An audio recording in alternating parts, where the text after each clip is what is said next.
Então, meus amigos, muito bom dia. Bom dia. Eu queria logo também dizer para vocês que depois de todo um período de pandemia, né, eu tive a oportunidade de viajar para cá e podendo incluir, né, nessa agendinha uma visita a esta casa querida que eu tanto amo, aprecio, onde já estive várias vezes, sempre com o mesmo objetivo de partilhar alguma coisa que seja proveitosa, seja útil, como reflexões para todos nós.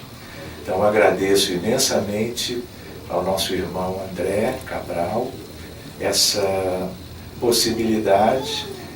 Estive durante alguns dias, uma semana agora por aqui, né, trabalhando com um grupo, e hoje, se Deus quiser, com 2 voos eu retorno para o Rio de Janeiro, que é onde eu moro.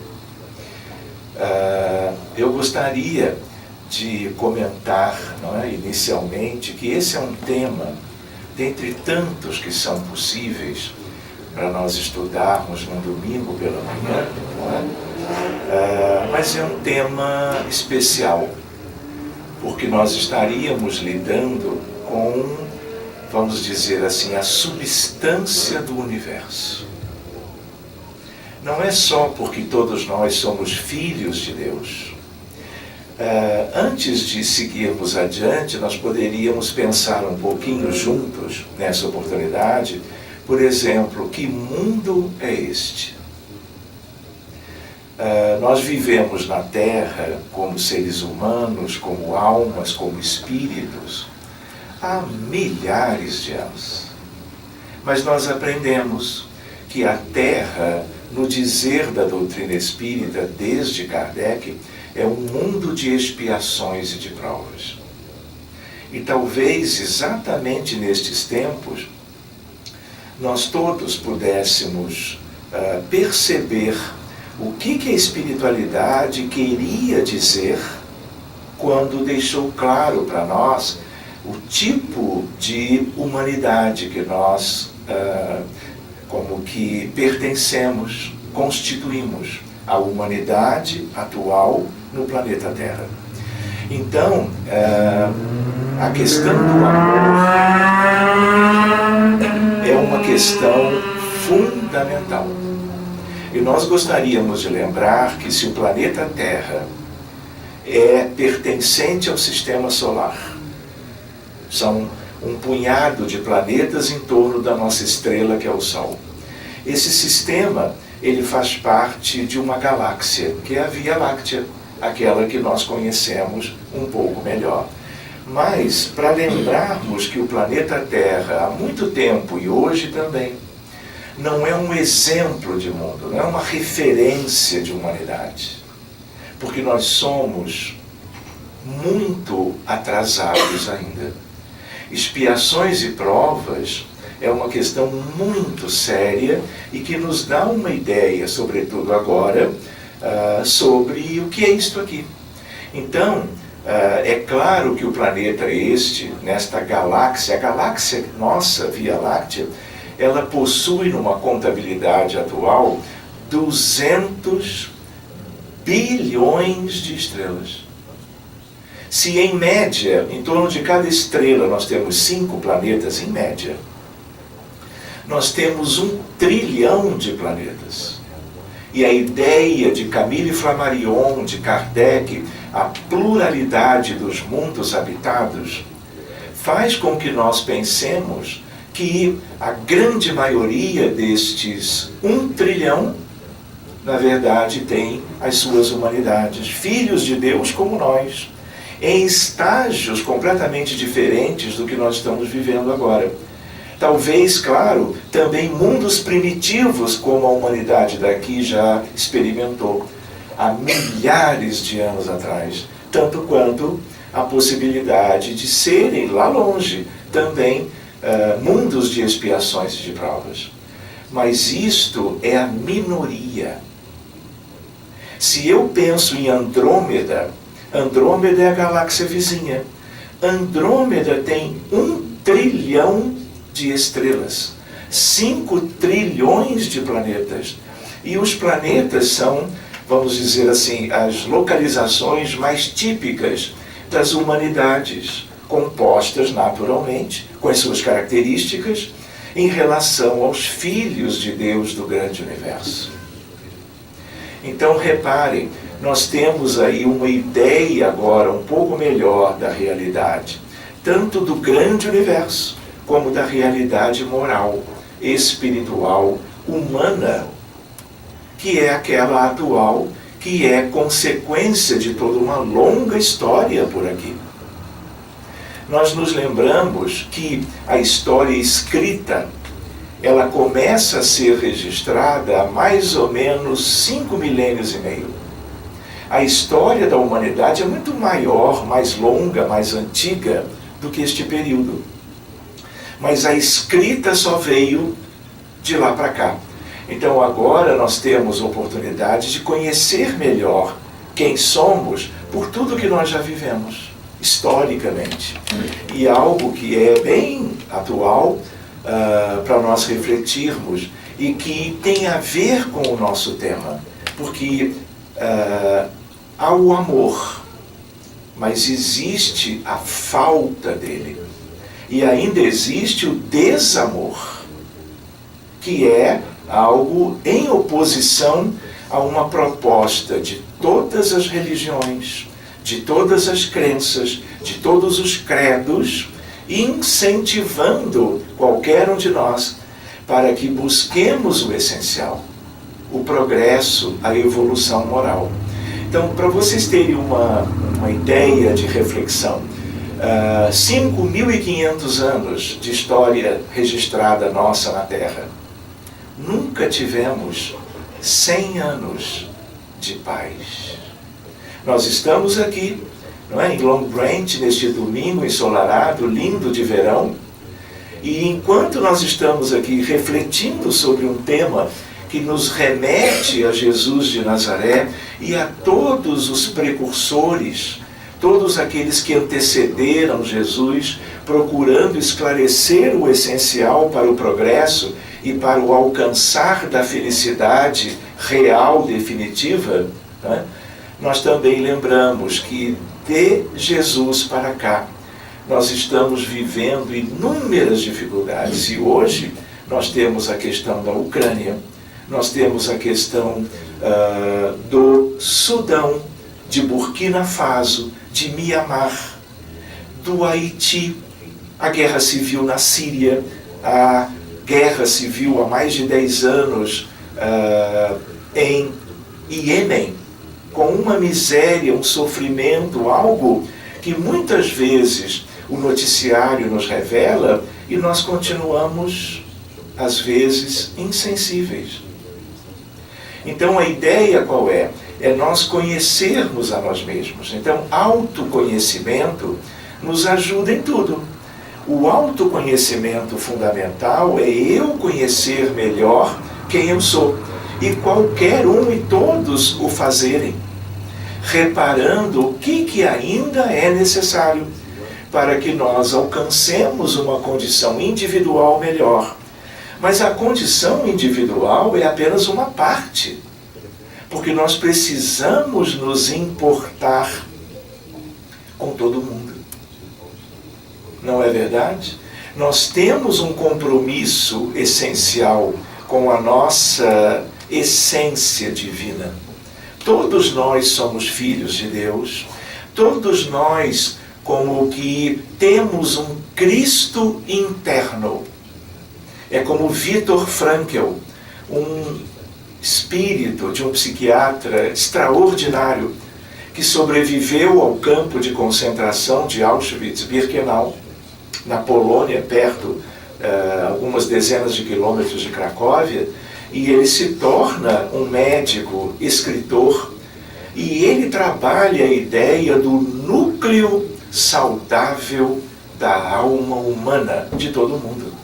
Esse núcleo saudável é o Cristo em potencial, porque mais milênio, menos milênio, nós vamos progredindo mais e mais e alcançaremos níveis de evolução que nos trarão a felicidade que inconscientemente ou conscientemente nós todos almejamos. Então nós nos lembramos, quando refletimos, né, sobre que mundo é este, também sobre quem somos. Então, autoconhecimento é algo muito pessoal.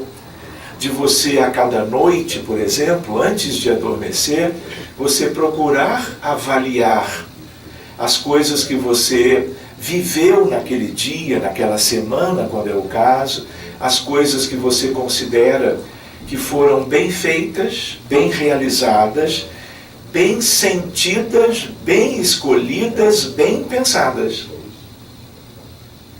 Por quê? Porque, na verdade, a vida humana, uma encarnação de qualquer um de nós, é, na verdade, o somatório do que nós fazemos cada dia, cada intervalo de tempo. Então, pararmos para uma reflexão em que nós deixamos certas dificuldades que ainda temos de lado e olhamos para dentro. Mas também é autoconhecimento quando nós examinamos a realidade do planeta Terra. Quem somos, porque nós também somos aqueles que estão se equivocando mundo afora. Mas nós também somos aqueles que estão procedendo, agindo de uma maneira correta, em parâmetros, como eu gosto de lembrar, de vida eterna. Porque agora, como espíritas, nós não podemos mais, por conhecermos a imortalidade da alma, conhecermos a existência do mundo espiritual, conhecer ou termos motivações para isto, quem nós de fato somos e tudo que ainda nos resta alcançar em progresso espiritual e moral, nós não podemos mais perder tempo.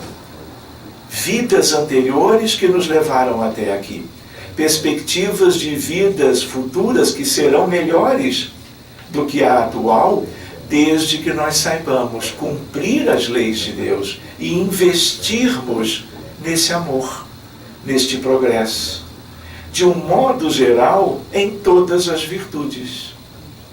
Outra ideia que também é autoconhecimento, poderia ser um tema para o ano que vem, a realidade espiritual de um mundo de provas e expiações como a Terra. O que nós sabemos? André Luiz, a ideia por ele de que quando ele desencarnou, ele foi lá para baixo. Mas o lá para baixo que ele foi é relativo. Nós conhecemos aquilo como umbral, mas a melhor terminologia hoje é umbral inferior. Nós temos que adjetivar qual é o umbral e é coisa daqui do nosso planeta, a Terra. Pois bem, nós nos lembramos que, por exemplo, quando estamos trabalhando nos hospitais, quando estamos andando de metrô, de automóvel, estamos na casa espírita, estamos numa instituição humana qualquer, na escola, na universidade, os espíritos estão conosco, em casa inclusive, de naturezas próprias e de acordo com quem somos, e quem são também aqueles que lá estão. Então a ideia é de que esse é um umbral médio. Então eu devo, a partir de agora, se acharem válido, sempre adjetivarmos, porque quando você diz, olha, fulano vai para o umbral, não é? Que umbral é esse? Em geral é o de André nos primeiros anos. Mas aquilo é uma parte do umbral. Outra parte é aqui.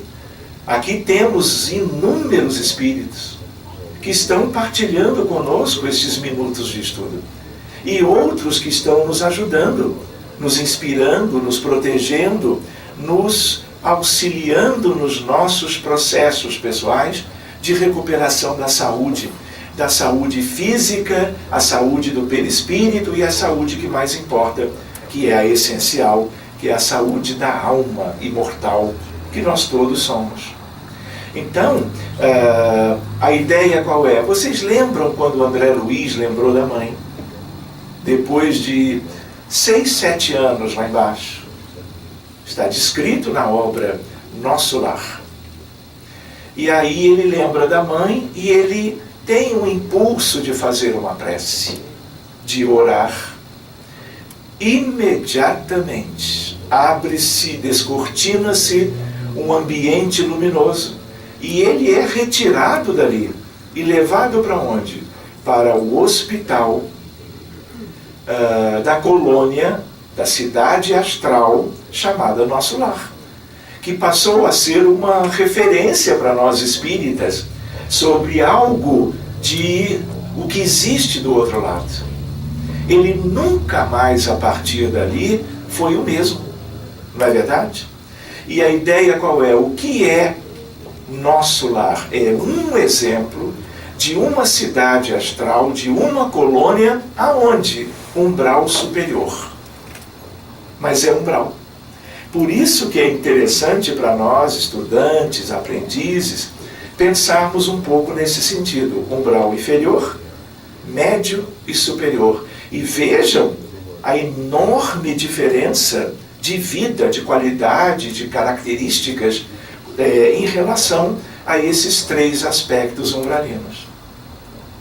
Por isso que é melhor usar, vamos dizer, uma referência interessante. Quando eu digo que isso também é autoconhecimento, porque quando nós conhecemos a casa planetária, a nossa, lá fora é tudo diferente.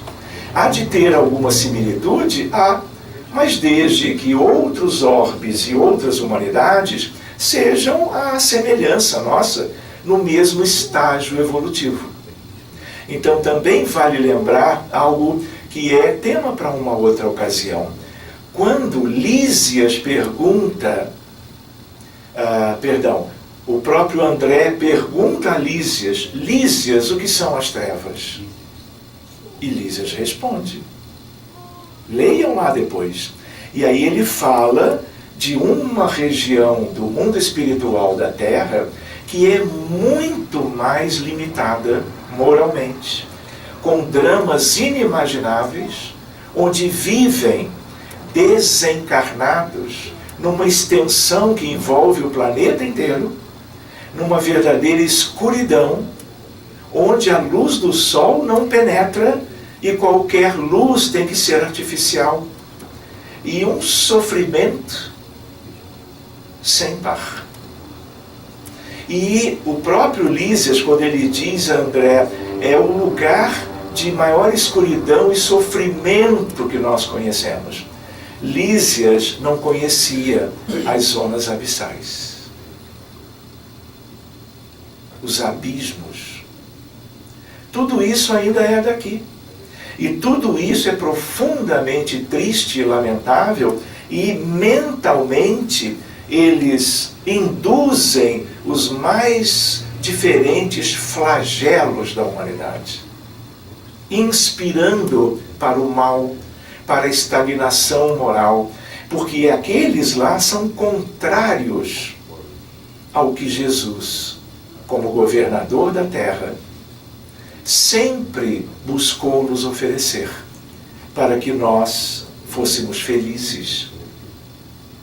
O seu evangelho de amor é uma prescrição de um médico divino em favor de nós mesmos, de cada um, porque é um trabalho individual. Mas também há uma ideia de que para cima do umbral superior, a exemplo de Nosso Lar, nós temos arte, cultura e ciência.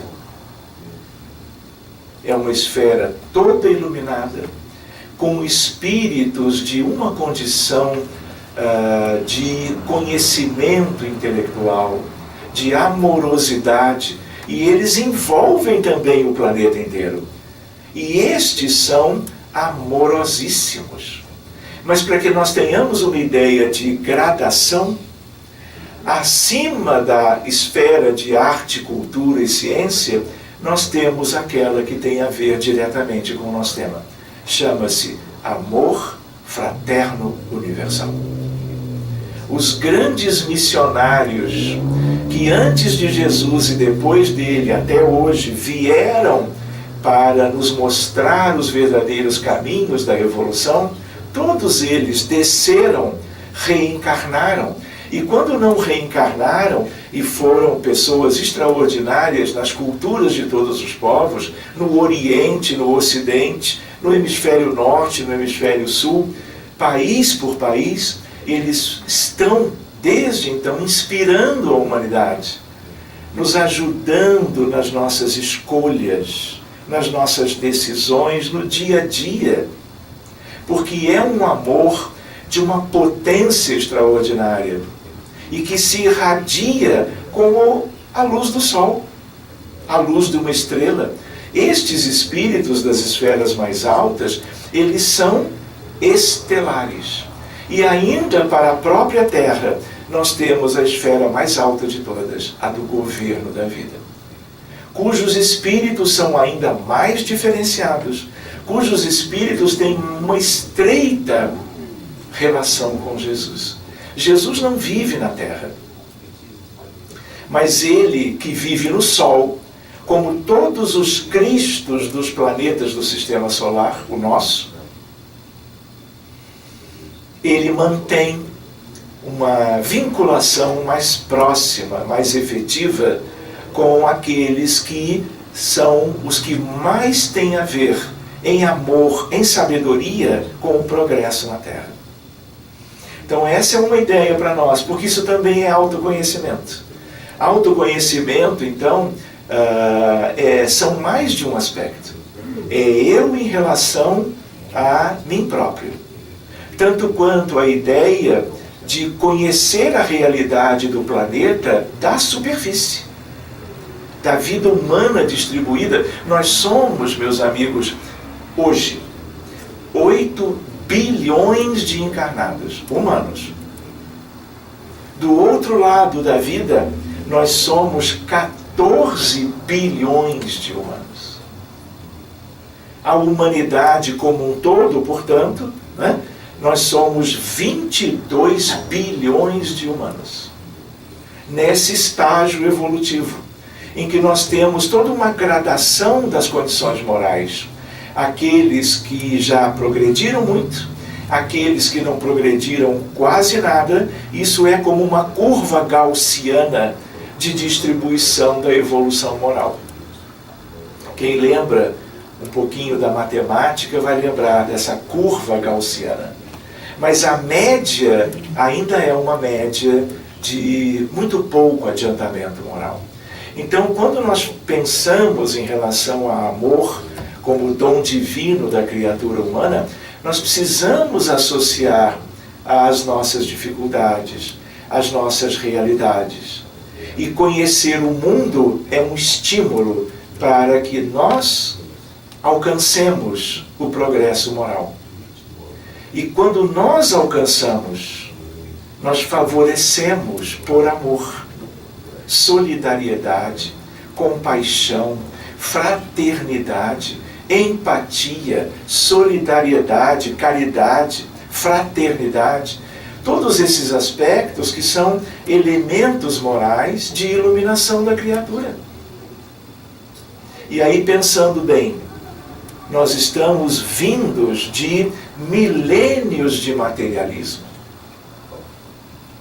de apego às coisas materiais, seduzidos pela ilusão da matéria, completamente equivocados. Porque ao nos prendermos deste modo, mesmo reconhecendo o progresso moroso da humanidade, nós ainda vamos ficando para trás, enquanto que outros vão despertando na frente e vão acelerando a sua marcha. E no materialismo, nós todos nos manteremos nesse aspecto estacionário tanto para encarnados como para desencarnados aqui do outro lado. Querem ver uma lembrança? Quando as pessoas morrem, claro que há uma variabilidade enorme. Quando as pessoas morrem e acordam no mundo espiritual, pessoas de condições medianas, vamos dizer assim, quando elas se veem do outro lado, elas encontram seus afetos do outro lado, ou afetos do lado da matéria, mas desdobrados. Há uma surpresa, mas há um aconchego moral, porque são questões fraternais, amorosas. Mas os desafetos também estarão fazendo parte da nossa realidade. E aí nós vamos ter uma veemente ideia dos prejuízos que possamos ter causado a outros, causando a nós mesmos. E aí nós vamos vendo um convite para lidarmos com isto por muito tempo. Outra coisa que os recém-desencarnados percebem é o mundo espiritual, que podiam até ter uma notícia ou outra se eram espíritas, mas não tinham a menor noção da grandeza, da complexidade, dos detalhes. E pode ver, por exemplo, questões maravilhosas do universo de Deus. Um convite do Criador ao progresso de cada criatura. Por outro lado, ao estarmos para o mundo espiritual, percebendo a nossa desencarnação, nós também olhamos para nós. Em que sentido? Olhamos para o nosso perispírito. Sendo mais precisos, para o corpo astral, que tem a forma humana, do nosso perispírito. E aí é outra questão. Se encontrarmos as consequências de nós mesmos fora de nós, nós também vamos encontrar as consequências no nosso mundo, na nossa parte mais material da matéria do perispírito. Cabeça, tronco, abdômen, membros. E aí, em geral, há uma decepção muito grande. Porque pensamentos se refletem no nosso entorno, mas também se refletem no nosso perispírito. E muitos chegam em andrajos. E aí vem a ideia dos erros cometidos, da perda de uma oportunidade reencarnatória que poderia ter sido vivida de maneira diferente, e toda uma perspectiva de um período, às vezes muito longo, para a recuperação, só em relação àquilo que foi vivido mais recentemente, nas encarnações últimas. Por isso que os espíritos dizem, nós já escutamos isso, a frase que os benfeitores há séculos mais escutam quando estão supervisionando essa condição após a morte, a frase qual é? Ah, se eu soubesse. Se eu soubesse do quê? De quê? Do que é a vida. Primeiro, que ela não termina. Segundo, que tudo que eu vivi se reflete no meu bem-estar maior ou menor do outro lado. Então há uma decepção de regra. E é curioso, porque os espíritos também dizem que de tanto escutarem algo do tipo, ah, se eu soubesse, ou algo do tipo, o que eu fui fazer da minha vida, do meu tempo, lembrando de questões antigas, né? De tanto escutarem isto, eles providenciaram a vinda de Allan Kardec. Allan Kardec é um espírito de uma grandeza inavaliável. Veio e, na companhia dos espíritos da codificação, nos trouxeram o Consolador prometido. O Consolador prometido é Jesus de volta. Reconheçamos isso, valorizando a doutrina espírita. Não apenas a sua leitura, o conhecimento formal dos 32 livros que tem a ver com Allan Kardec, além do chamado Pentateuco kardeciano, junto do Pentateuco, incluindo a Revista Espírita e etc. Então a ideia qual é? O Espiritismo, porque Jesus já previa a nossa morosidade, a nossa inconsciência moral. E lá atrás, há 2000 anos, ele não disse: eu não posso explicar tudo para vocês, mas eu enviarei o Consolador. O Consolador vos mostrará tudo de mais importante. Como que de novo? Porque muitos assimilaram a mensagem de Jesus há 2000 anos, quando estavam ali na Galileia, na Judeia, na Palestina, em Cafarnaum, em Jerusalém, em Belém de Judá. Eles já não estão mais aqui, porque compreenderam e viveram o Evangelho em seguida, e foram para esferas superiores, não precisando mais reencarnar como nós por aqui. Mas sabendo das maiores dificuldades, do maior contingente da humanidade que ele se propôs perante Deus a ser governador, guia e modelo, como Kardec estudou, ele antevendo enviou o Consolador. Então reparem, hoje os espíritas no mundo são uma coisa, o mundo é outra coisa. Por quê? Porque nós espíritas no mundo somos 7 décimos milésimos % dos encarnados, aqueles 8 bilhões. Ou seja, nós somos um grão de areia numa praia ampla, cósmica. Então, de certo modo, mesmo não havendo privilégios na lei divina, nós temos que valorizar o que temos em mãos. E das mãos ao espírito, do espírito ao sentimento, ao coração, o que falta nesse mundo? Não é o amor? Não são as virtudes? O que sobra? A tríade devastadora: orgulho, egoísmo e vaidade. E essa tríade devastadora que os espíritas estudam, podemos ainda somar a indiferença e a ingratidão. Será que eu me enganei de planeta ao comentar essas coisas? Será que eu estou assim, pensando numa humanidade que não é a nossa? E aí nós nos lembramos das virtudes. O que é progresso espiritual? O que é felicidade legítima, real e definitiva? Virtudes. Qual é o grande convite, se não é este?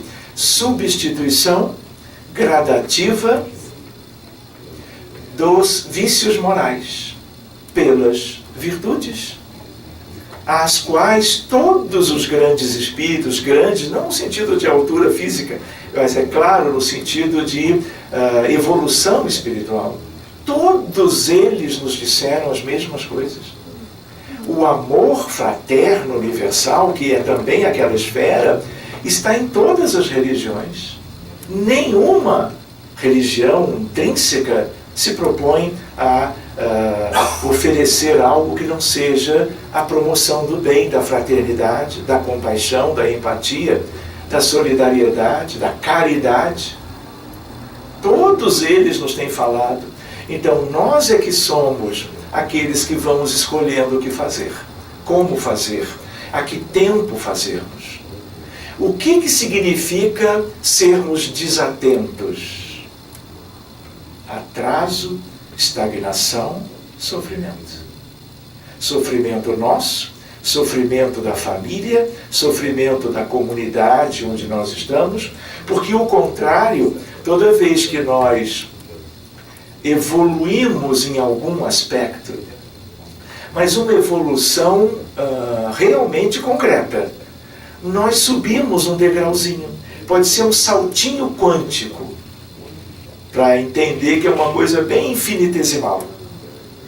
Mas se nós ascendemos numa ideia, como os orientais falavam, de ascese, na direção do quê? Não da horizontalidade do conhecimento científico, intelectual.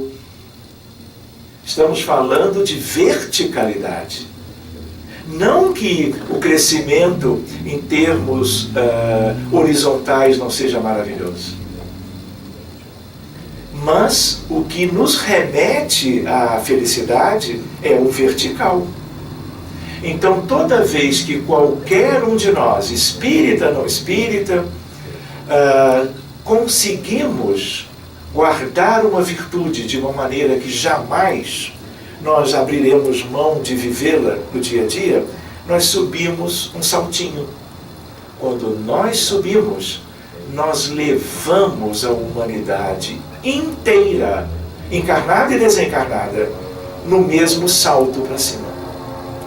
Por outro lado, a lei é a mesma. É uma lei moral, é uma lei que tem a ver com algo da física moderna, que se chama entrelaçamento quântico, colapso da função de onda. A ideia de que nós todos vivemos em família. Não é uma família no sentido mais simples. Quando Jesus pensa na humanidade, quando as pessoas oram numa prece sincera, dedicada aos necessitados, age caritativamente, o que acontece? Está sendo feito algo que repercute no mundo inteiro, dos dois lados. Ou seja, também, quando nós nos comprometemos, transgredindo as leis de Deus, nós não retrogradamos, porque não existe retrogradação da lei divina, mas estacionamos. E o nosso perispírito se torna mais denso, mais massa, mais pesado, desce. Quando nós descemos, levamos todo mundo conosco também. Então, tudo que acontece no grande cenário da vida humana não é só na Terra. Nós estamos lembrando das questões daqui porque é o nosso lugar. E será ainda por muito tempo. Mas a ideia qual é? Tudo repercute. Orgulho, egoísmo, vaidade, indiferença, ingratidão são vírus morais que se espalham pandemicamente, endemicamente, epidemicamente. Da mesma maneira que as virtudes que eventualmente nós, com o esforço pessoal, vamos tentando obter, e uma vez alcançando, nós vamos subir e, sem sabermos, nós vamos ajudar aos demais. Não só pela nossa eventual ação benéfica direta, mas algo que contribui para a elevação do padrão de vida, moralmente falando, espiritualmente falando, da nossa querida humanidade. Muito bem. Então, outra ideia para nós é a ideia de que existe um mundo espiritual, todo mundo já sabe. Quando eu digo todo mundo, os espíritas. Porque os não espíritas, alguns suspeitam, alguns refletem a respeito, alguns têm as suas opiniões, religiões falam sempre, né, de algo que vem para após a desencarnação, chamada de morte. Mas nós podemos nos lembrar que há esse convite extraordinário. Por isso que a doutrina espírita, ela foi, por providência do Espírito de verdade, que é Jesus, que esteve pertinho de Kardec, durante o trabalho do codificador, para que surgisse o Livro dos Espíritos, 18 de abril de 1857, e os outros. Jesus supervisionando tudo, sob a expressão de espírito de verdade.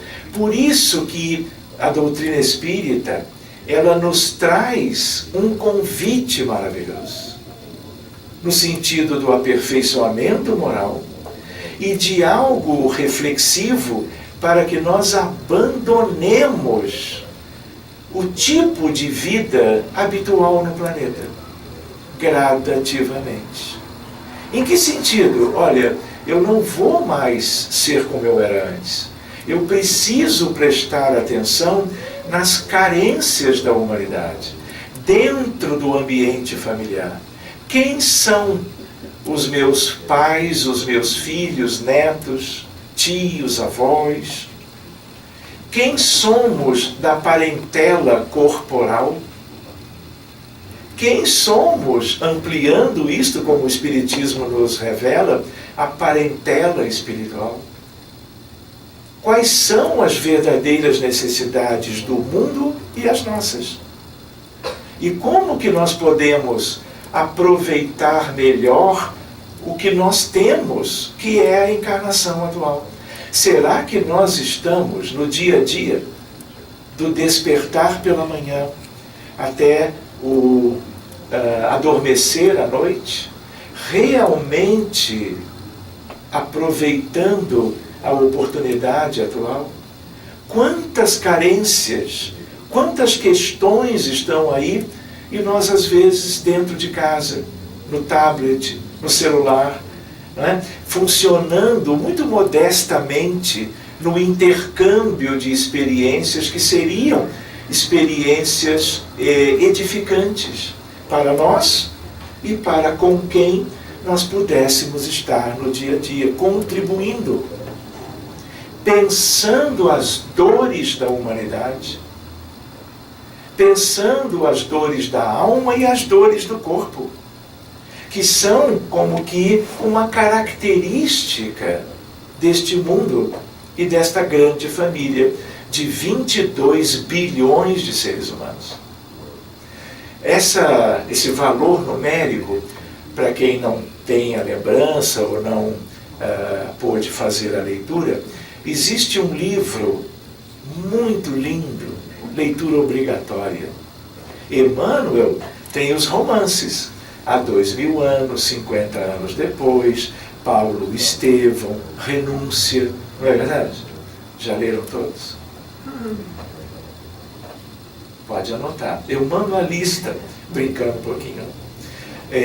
E às vezes é interessante a leitura, a releitura, reflexões novas. Mas existem os livros de instrução de Emmanuel. Por exemplo, O Consolador. Mas existe um que é, vamos dizer, para uma leitura o quanto antes, A Caminho da Luz. Existe um outro lindo que se chama Roteiro, Emmanuel. No livro Roteiro, nós vamos encontrar um capítulo que se chama O Grande Educandário. É claro que é Emmanuel se referindo à escola, ao educandário terreno. Nós só temos que lembrar que, do ponto de vista evolucionário, pensando no desenvolvimento moral e nas aquisições das virtudes, esse educandário é um jardim de infância. É uma escola muito primária. Por isso o mundo ainda é o que é. E aí eu lembro com vocês, o que Emmanuel diz? Ele, no início do capítulo, ele diz, somos 22 bilhões de humanos na Terra. E como somos 8 do lado de cá, mais ou menos, numa aproximação, são 14 do lado de lá. Todos com as mesmas dificuldades, em média. Ora estamos do lado de cá, ora estamos do lado de lá. E mesmo quando estamos do lado de lá, somos os mesmos como nós temos sido. Como que vivendo as consequências dos nossos erros, das transgressões às leis divinas realizadas há muito tempo, de tal maneira que do outro lado é tudo igual. E os que transgrediram mais, onde vivem quando estão na erraticidade? Embaixo. Aonde? André Luiz. umbral inferior, trevas e regiões abissais. Ou seja, por que lá para baixo o número de nossos irmãos é tão grande?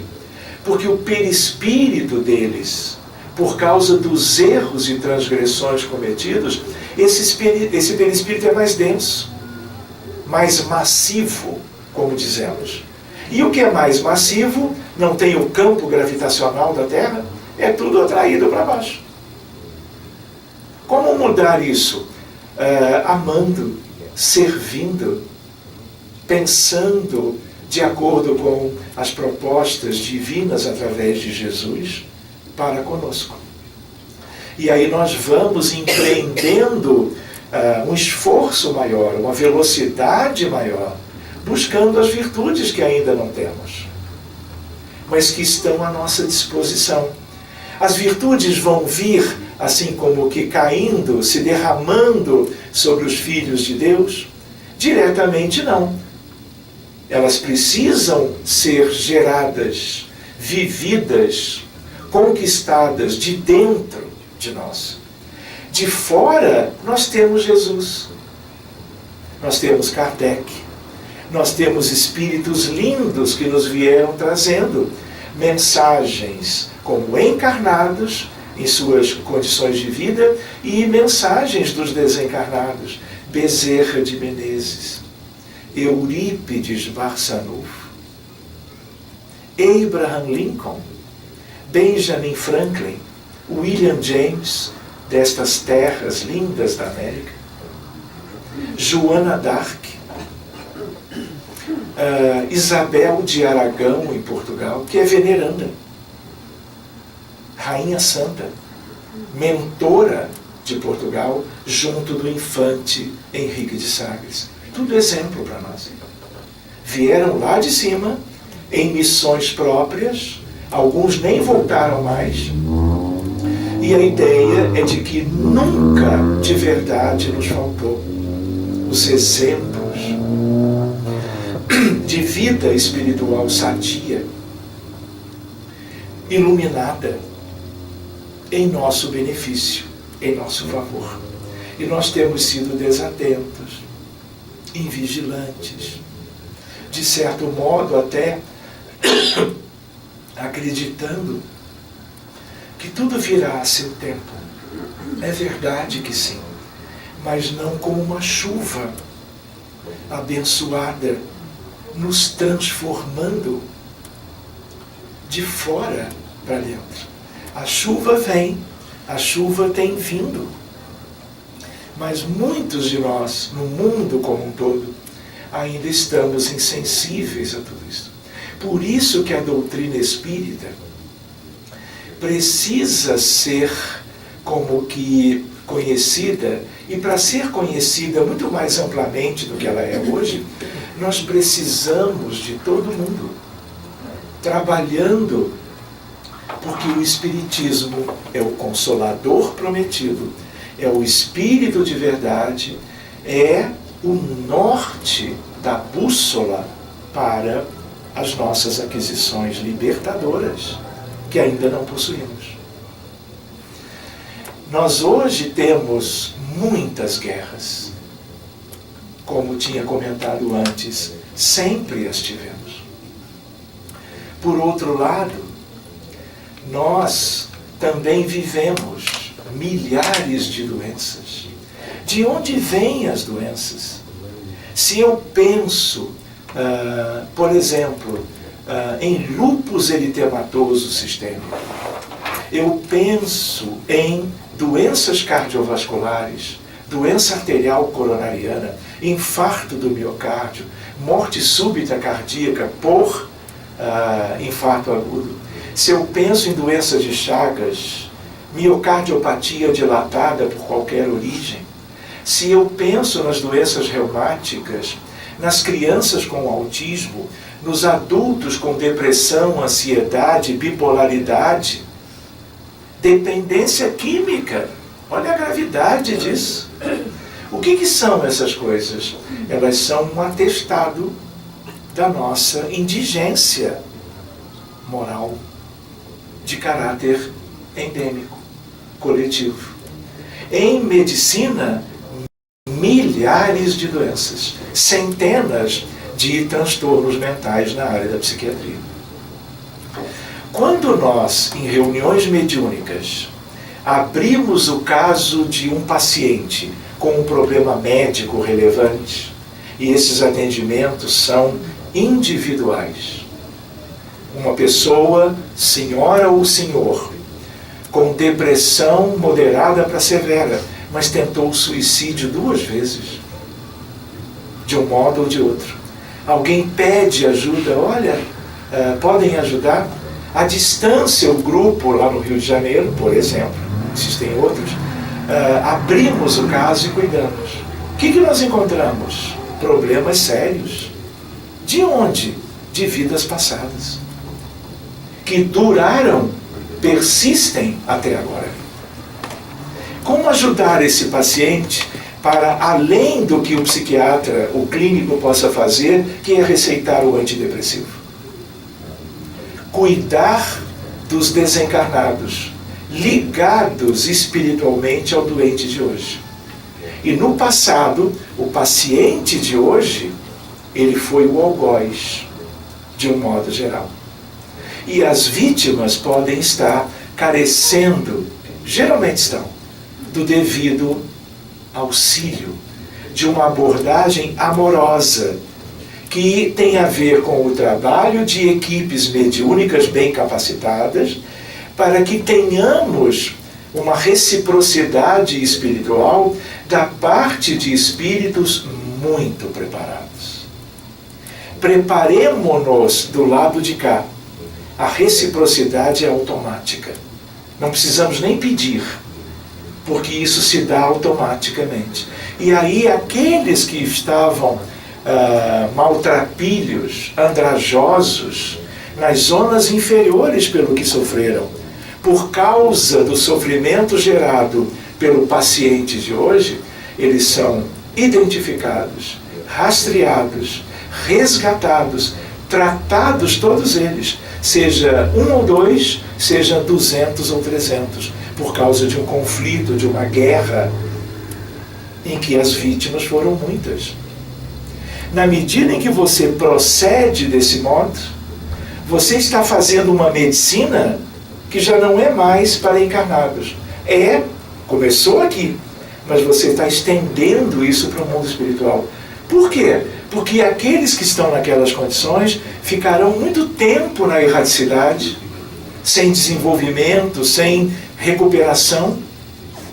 Porque o mundo maior, por maior que seja, ele não consegue ir lá buscar. Se conseguisse, não haveria tantos nas trevas e nas zonas abissais. Porque também não faltam espíritos tão elevados. A reunião mediúnica, ela é como que por ser na superfície, na crosta, cidade por cidade, ela é um elemento de ligação entre os bons espíritos, os trabalhadores de Jesus, e os necessitados lá embaixo. Então, essa é uma ideia de um amor que também a casa espírita, os seus integrantes podem planejar e executar. Quando você cuida das vítimas, o paciente melhora em seguida. Eu vou brincar. Se eu pegar o celular, até são 2, WhatsApp, e eu mostrar para vocês casos bem delicados, em que as pessoas enviam para a instituição para o acolhimento fraterno, nome completo, idade e endereço, e às vezes uma imagem, quando são as crianças com autismo, um vídeo que traduza a gravidade do sofrimento daquela criança e, por sua vez, dos familiares. Você tem o vídeo e as narrativas sobre o que era antes e o que era depois. Quando você cuida deles do outro lado, porque o Espiritismo nos permite isto, o trabalho mediúnico, a ciência espírita, o que é? Mediunidade. Aplicada de maneira própria para um mundo como o nosso, não é? Em que o socorro aos sofredores importa veementemente. E aí você cuida Você desliga o sofrimento de séculos antes em relação ao paciente. E você fazendo isso, o paciente volta gradativamente. Umas vezes mais rapidamente, outras vezes menos, a uma condição que vai se aproximando da normalidade. É amor? Claro que é. Então essa é uma outra noção para nós. A ideia de que há tantas possibilidades. E se nós somos tão poucos espíritas no mundo, o nosso compromisso é maior. A nossa responsabilidade é maior. Tanto no sentido do autoaperfeiçoamento, não é? Da reforma íntima, que é uma expressão muito conhecida no movimento, mas muito pouco compreendida, trabalhada, com, às vezes, muito pouco entusiasmo da parte de nós mesmos. E aí o tempo vai passando, a vida vai seguindo, quando nós vemos, nós desencarnamos. E desencarnamos, aí vem aquela história. Ah, se eu soubesse. Então tudo isso pode ser como que interessante para nós ventilarmos. Por isso que existe algo em medicina, a ideia do arrependimento, a reparação. Isso é um caminho de amor nosso por nós mesmos. E quando nós fazemos isto, nós estamos, por reciprocidade, ressonância psíquica moral, nós estamos ajudando o mundo.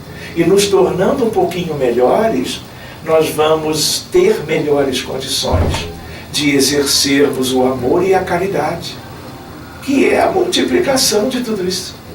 Jesus veio, um Cristo de Deus, o único ligado à Terra. Nós conhecemos só um pouquinho de Jesus pelos escritos evangélicos, Mateus, Marcos, Lucas e João. Mas nós não sabemos nada de Jesus. Ele deixou o essencial. E mesmo esse essencial, muitas vezes ele não é devidamente valorizado. Por nós espíritas, imaginemos os que nem Kardec tiveram para uma reflexão filosófica melhor, envolvendo o livro O Evangelho segundo o Espiritismo de Allan Kardec. Então, meus amigos, reparem, nós temos uma responsabilidade muito grande conosco, com as nossas famílias, com amigos, colegas, conhecidos, o nosso universozinho de atuação. Mas nós precisamos fazer mais e melhor. O convite está aí. Quando nós olhamos para o mundo, nós temos 5.500 anos de história escrita. Nem tivemos 100 anos de paz. Como agora, em vários lugares, o que está acontecendo. Qual é a nossa percepção disso tudo? Qual é o nosso envolvimento disso tudo? Vamos achar que não é conosco? A prece, a oração, ela é bálsamo, desde que feita com simplicidade e devoção. Tudo isto é convite para nós, para cuidarmos dos enfermos nos hospitais todos do mundo, para cuidarmos do que existe hoje de uma verdadeira guerra civil em várias pátrias. Todas as pátrias são irmãs. Não existem 200 países. É como hoje há uma distribuição, não é? Nos 5 continentes, as fronteiras estabelecidas historicamente. Mas aí eu penso com vocês, nós não somos uma única humanidade, uma única família, um único país? Então essa é uma ideia para nós. Então, nós não temos o problema das doenças por todo lado. Não é um verdadeiro hospital isso aqui. Educandário segundo Emmanuel, no livro Roteiro. Mas, por outro lado, a ideia de um grande hospital. Quem não está doente, espiritualmente falando, não vive aqui. Pode vir aqui em missão. Cumpriu a missão, sobe ou vai embora da Terra. Mas quem ainda tem o que sanar, o que desenvolver, nos parâmetros de desenvolvimento moral que nós podemos obter e devemos obter por aqui, nós vamos indo e voltando, até que isso se cumpra. Então a ideia qual é? Quem não é deste mundo vem e nos ajuda, para que nós, os necessitados e aprendizes, nós possamos realmente acelerar essa marcha evolutiva. Outra ideia para nós também é que nós temos, do dia 1º de janeiro a hoje, 25 de junho, nós temos 480 mil casos de suicídios. Isso é conosco? Claro que é. Há uma dificuldade muito grande para muitas pessoas viverem uma realidade tão difícil. Então nós temos que cuidar disso. Tanto cuidarmos dos que já perderam aquela reencarnação, já cometeram suicídio. Quem não leu Memórias de um Suicida? Camilo Castelo Branco, Camilo Cândido Botelho, é o mesmo nome, variando de acordo com a origem do entendimento. Ivone do Amaral Pereira. Vou brincar. Quantos livros de Dona Ivone nós já lemos? Ela tem obras preciosas. E a mais marcante é esta, Memórias de um Suicida. Para onde vão os suicidas? Trevas. Parte daquele acúmulo de nossos irmãos. Eu não estou falando de cores, estou falando de pessoas, de espíritos, de filhos de Deus. E é ela, no caso o autor, que introduz a ideia do vale dos suicidas. E Camilo diz, olha, vocês nem imaginam o que é isto aqui. Vocês têm alguma ideia dos umbrais ou coisa que o valha. Vocês não podem imaginar o que eu vivi, que é Camilo, porque ele havia cometido suicídio. Quando idoso se tornou cego por um problema importante visual e não suportou muito tempo, não conseguiu se adaptar à perda da visão e comete suicídio. E aí Bezerra, Dona Ivone, eles ajeitam para que ele trouxesse esse testemunho como uma ideia espírita de prevenção. Querem ver uma outra questão? De 1º de janeiro até hoje, para vocês terem uma noção, são 240 milhões de abortos induzidos. É a maior tragédia da humanidade, que se relaciona à doença mental grave, se relaciona às guerras. Esse é outro tema para nós, quem sabe, um dia desdobrarmos um pouquinho. Por outro lado, as doenças se multiplicando. Nós não podemos perder contato com a realidade do planeta. Nós não podemos abrir mão, eu diria, de sermos úteis no esclarecimento, na prece, no trabalho dedicado a quem quer que seja ao nosso lado. Não precisamos sonhar com grandes tarefas, não é para nós isso. Mas nós precisamos ter consciência. Nós devemos buscar, vamos dizer, pelo espírito de solidariedade, sermos úteis no dia a dia. E nós temos sido muito indiferentes como a espiritualidade nos tem apontado. Enfim, existem muitas questões aí, né? Como nós já estamos mais ou menos no horário, né, eu queria agradecer a vocês que estamos juntos aqui por esse domingo, né, de verão aqui, lá no Rio de Janeiro, de inverno. Feliz por estar de novo com alguns de vocês, outros que eu vou conhecendo tão somente hoje. Espero que a vida nos permita estarmos mais vezes juntos, lidando com tantos temas possíveis, que o Espiritismo nos ajuda, nos ilumina, nos permite, né? São sementes de amor, sementes de progressão, e nós todos precisamos de tudo isso. Então eu queria mais uma vez agradecer a vocês todos. Se vocês desejarem, né, podemos ver algumas dúvidas, colaborações, comentários a respeito deste ou de qualquer tema. E a questão do nosso irmão André achar válido ou não. De minha parte, resumidamente, era algo que eu fui me lembrando de partilhar com vocês. Muito obrigado, queridos. Então, o que o Espiritismo o que o Espiritismo fala sobre o autismo? Nós temos que ter um pouquinho de cuidado, porque o Espiritismo não fala de autismo. Os espíritas falam. E alguns falam com mais propriedade, outros com menos. Mais conhecimento, outros menos. Então, meu anjo, olha só. Autismo é um problema de saúde mental, um transtorno. Foi descrito a primeira vez em 1943 por um psiquiatra chamado Leo Kanner.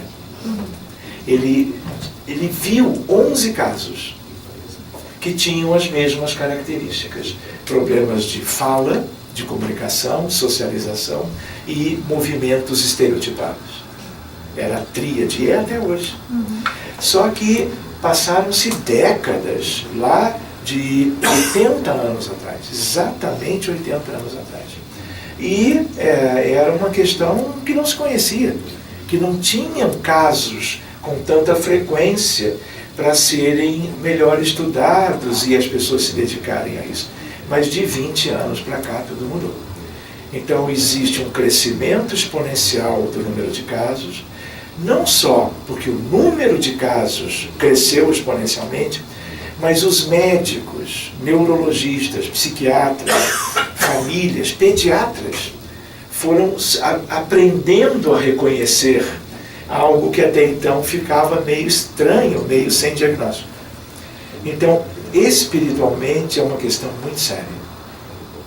Como eu comentei antes, toda doença ou transtorno é efeito. Todo efeito há de ter uma causa. E a causa, ela é espiritual, seja para o câncer, seja para a bipolaridade, seja para a ideação suicida, seja para o autismo.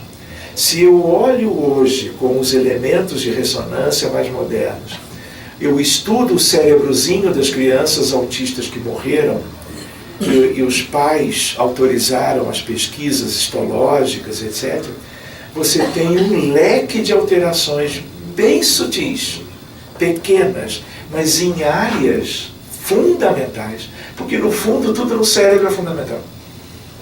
Tudo, cada milímetro é importante, de cada das muitas zonas cerebrais. E aí muitos colegas, espíritas ou não espíritas, acreditam que a causa é por causa dessas alterações. É a mesma coisa que acreditar que a depressão que é a maior pandemia mundial de doença mental, ela é por causa da diminuição dos neurotransmissores. Dopamina, ocitocina, noradrenalina, coisas dos neurônios, né? Tudo está mesmo diminuído nos casos acentuados, mas isso não é causa. Pensar que a depressão é por isso é uma ilusão. O Espiritismo veio mostrar o quanto isso é ilusório, porque a causa é espiritual. Então, analisando-se na reunião mediúnica, após o acolhimento fraterno, você vai ver dramas desta vida, em alguns casos. Mas como é razoável, a maioria são dramas do passado. Reencarnação A, B, C, ao longo de séculos. Tudo das origens das nossas doenças enfermidades, patologias, transtornos, distúrbios, tudo isso é antigo. Antigo de décadas anteriores na vida atual, mas com muito mais razão de um passado longínquo. Então o que acontece? Eu vou só comentar, porque isso pode ser um assunto, sei lá, para 2024. Esse é um tema importante que você mencionou. A ideia de que quando nós abrimos para meninos e meninas com autismo, nós temos nível 1, 2 e 3. Tipo leve, moderado, grave ou severo. Quando os que nos chegam, seja no consultório, seja no centro espírita, são moderados ou graves. Porque os leves são mais fáceis de administrar, pela família, pelos colegas. Mas tem casos que vocês nunca imaginariam que isso acontece no dia a dia, no Brasil e no mundo. E aí o que acontece? Os casos que nos chegam são moderados ou graves. E sempre quando nós abrimos, nós encontramos sérias questões espirituais. Para dizer numa palavra só, guerra. Guerra. E guerra é comum por aqui? Errei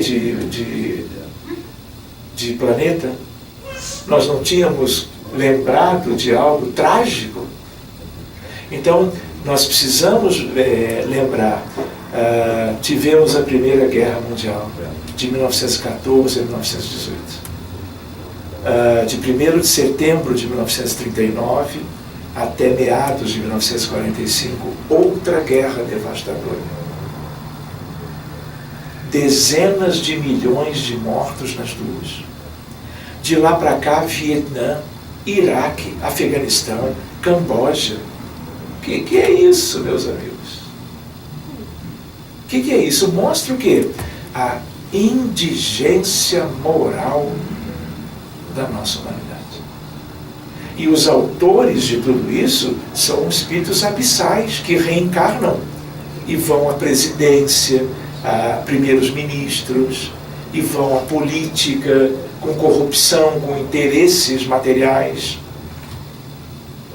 armas de destruição em massa. Onde? Seja como for, esse é um outro cenário que nós não vamos entrar. Mas a ideia qual é? Tudo isso vem das trevas profundas. Então, quando nós abrimos, não só para as nossas crianças com autismo, mas outras questões sérias também, nós nos deparamos, os médiuns se deparam com coisas muito delicadas coletivamente. Por isso é que quando há recursos na casa espírita para nós cuidarmos de um contexto muito amplo de sofrimento, procurando a ajuda superior para a reversão, para o resgate, para o encaminhamento, para o tratamento, para o desligar daquelas vítimas em relação ao paciente, o paciente melhora. Por que na estatística mundial, em termos do autismo, nós temos 4 meninos para uma menina? Ninguém explica isso. Por quê? Por que não é 1 a 1 para 1, 2 para 2, 4 para 4? De onde vem isso? Guerra. Quem que geralmente está decidindo guerra? Homens. Quem está atuando na frente de batalha, apertando botões de disparos de mísseis? Homens. Mulheres, às vezes. Seja na linha de frente, seja na retaguarda. Esse é o motivo. Mas, enfim, esse é um tema para, sei lá, 2000 e qualquer coisa. Assim que vocês quiserem. Tá bem? Para ir anotando aquela lista. Pois não, senhora? Obrigada. Como é que o centro espírita pode se organizar para que haja esse, como no Brasil, no Rio de Janeiro, essa equipe preparada para deal esses problemas sérios? Como podemos nos preparar? Queridos, olha só, muito boa colocação. Reuniões mediúnicas sérias, como disse Allan Kardec, elas podem ser de níveis de funcionamento diferentes. Nenhuma é melhor do que a outra, todas são positivas. Todo contato bem administrado com o mundo espiritual e socorro aos sofredores é luz para o mundo. Mas existem níveis, por exemplo, um grupo de capacitação, por exemplo, de educação e desenvolvimento da mediunidade. Temos que estudar bem o espiritismo. Temos que estudar bem com os integrantes a mediunidade. E numa certa altura, meses ou poucos anos depois, as práticas. Nessas práticas, os espíritos que serão trazidos são espíritos mais simples, que se beneficiam, claro, do acolhimento da equipe encarnada pelos médiuns e dialogadores, das equipes espirituais que trouxeram. Num nível, às vezes 2, 3 anos depois, o mesmo grupo, daqui a pouco é um grupo de assistência aos desencarnados. E aí os espíritos que serão assistidos já são de um outro nível, em termos de necessidades maiores. Mas o grupo se formou para isso. Algum tempo depois, que é muito variável de caso para caso, de grupo, você pode chamar de grupo de desobsessão. Mais adiante, desobsessão especial. Com essas mudanças, o que muda? A gravidade do sofrimento de cada um que é buscado, trazido, recebido na equipe. Porque há dramas e dramas, contextos e contextos. E cada equipe vai gradualmente se preparando. Existe corrente magnética. Allan Kardec conheceu. Nos lembra Eurípides Barçanufo, grande amigo, querido. Allan Kardec, quando fez uma das viagens, a viagem para Bordeaux, 1862, ele vai inaugurar um centro espírita, formalmente, que já funcionava. E os amigos do centro espírita de Bordeaux, o primeiro em Bordeaux, eles mostram para Kardec a corrente, tipo uma desobsessão por corrente magnética. E há uma expressão de Kardec, e funciona. E ele volta com a ideia da corrente. Enfim, existem outras modalidades de ajuda aos sofredores do outro lado. Sofredores do outro lado sempre ligados ao sofrimento do lado de cá. Então a ideia qual é? Capacitação progressiva. Enfim, tudo é possível, é só nós nos prepararmos, combinarmos, nos envolvermos com uma proposta assim, entre dirigentes e trabalhadores de uma instituição espírita, em qualquer lugar do mundo. De tal maneira que, vou contar assim entre nós aqui, né? Eu sou filho de pais espíritas. Ou seja, filho caçula. Um dia eu fui o caçula. E aí o que acontece? Mediunidade, reencarnação, postulados espíritas, questões básicas, eu ouvia de minha mãe e de meu pai, no dia a dia. Reencarnação, quando os meus coleguinhas da escola não sabiam o que era isso, eu achava tão estranho, porque isso era tema diário, vamos dizer, quase lá em casa. Enfim, e a área mediúnica foi como que me convidando, sabe? Sempre gostei daquilo, assistindo o trabalho das outras pessoas, e fui conheci uma questão diferente ou outra. Só para vocês terem uma ideia, com vocês eu posso dividir isso. Eu sou médico já há um tempinho, há mais de 6 meses. E aí, numa altura, conhecendo certas questões na área mediúnica, diferentes, mas muito curiosas, e ali eu vi que havia luz, eu entendi que eu precisava estudar uma outra área de conhecimento. foi aí que eu entrei de novo para a faculdade para estudar física. Eu nunca pensei de nada disso. Nem tinha muita simpatia, matemática, física. Eu gostava mesmo, era de química, biologia, enfim, geografia, adorava geografia.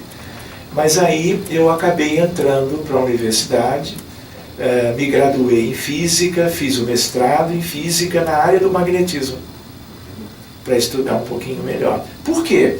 Mediunidade. Eu nunca quis ser físico. Até sou, mas o diplominha está lá, escondido numa gaveta. Porque o que me importava era ter mais ferramentas para entender o universo em linguagem precisa, que é a linguagem matemática. E às vezes eu brinco dizendo, Deus é físico, senão não teria universo. Claro que Deus não é pessoa nos moldes disso aqui, né? Deus é uma coisa muito diferente do que nós podíamos imaginar. Supostamente, porque na verdade nós pouco conhecemos, né? Quase nada da realidade divina. Mas então a ideia qual foi? Buscar algo que me ajudasse a uma boa utilização da ferramenta da mediunidade, eu diria tesouro instrumental de uma nova medicina. A mediunidade consagrada à caridade, ao amor, o dom divino da criatura humana. Tudo está aberto. Então, minha irmã, é só uma questão de nós encontrarmos ocasião, porque são muito poucos os grupos com essas ferramentas nas mãos. Mas é importante que nós nos conhecemos e possamos um dia, quem sabe, nos dedicarmos a isto também, né? Mas isso o tempo dirá.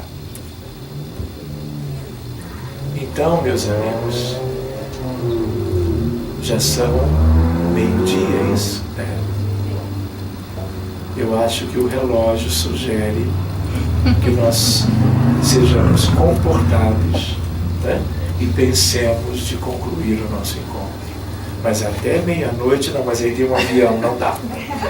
Temos que respeitar o que está aí programado. Mas é isso, meus amigos. Muito obrigado mais uma vez.